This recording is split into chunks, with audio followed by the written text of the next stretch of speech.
Hello ladies and gentlemen, welcome to this channel once again. So yesterday, the National Assembly of Kenya voted, 281 members did vote to have Rigathi Gachagua impeached. Then that determination, the communication is made to the Senate of Kenya to have the matter considered in the higher house, which is the Senate. But today I want to base our analysis on the Right Honorable Ndindi Nyoro, who did not appear in the voting of that motion.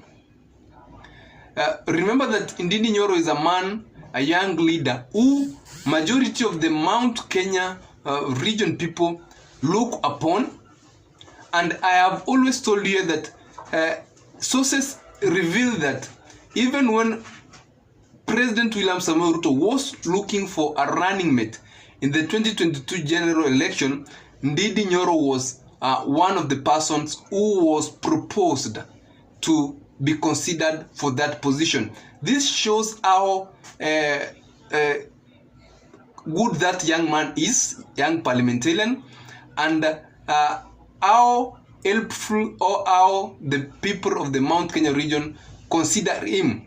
But as since the beginning of the impeachment of the Deputy President Rigathi Gachagua, Ndindi Nyoro has been so silent. We haven't seen him make public utterances on the impeachment motion, which I did analyze and say that it was a strategic move.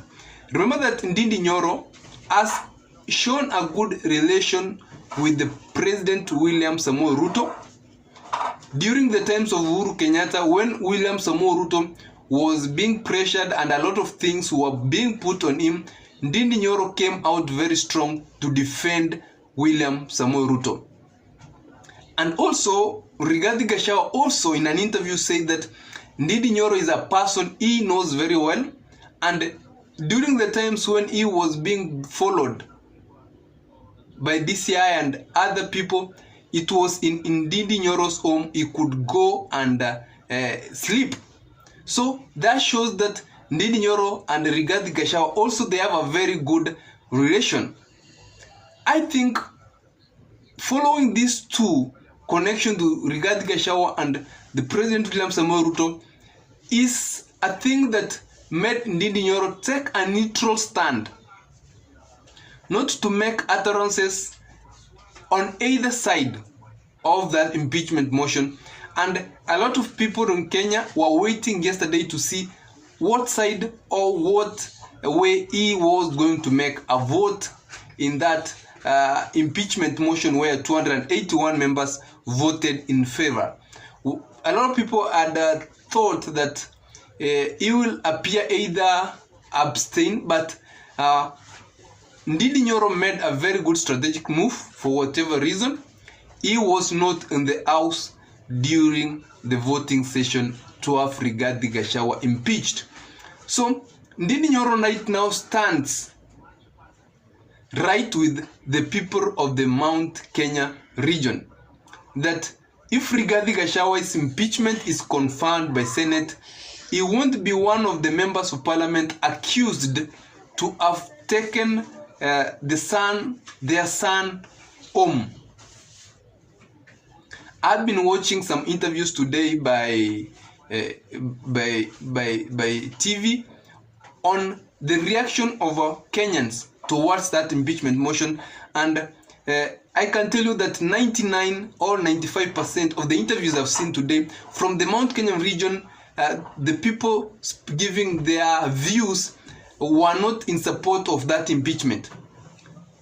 They were saying that Rigathi Gachagua could have been finished the 3 years with William Samoei Ruto. Then William Samoei Ruto could have either decided to do away with him in 2027.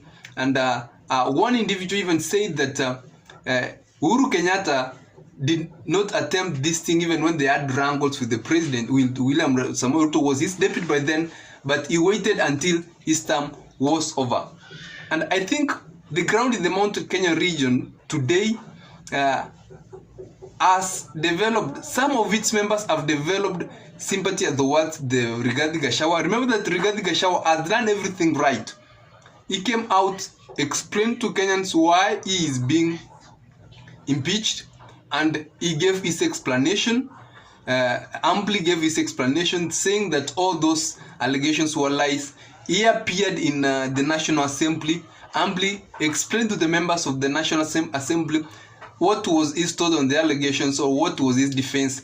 And through that thing, there is some sympathy developed towards Rigathi Gachagua by some members of the Mount Kenya region.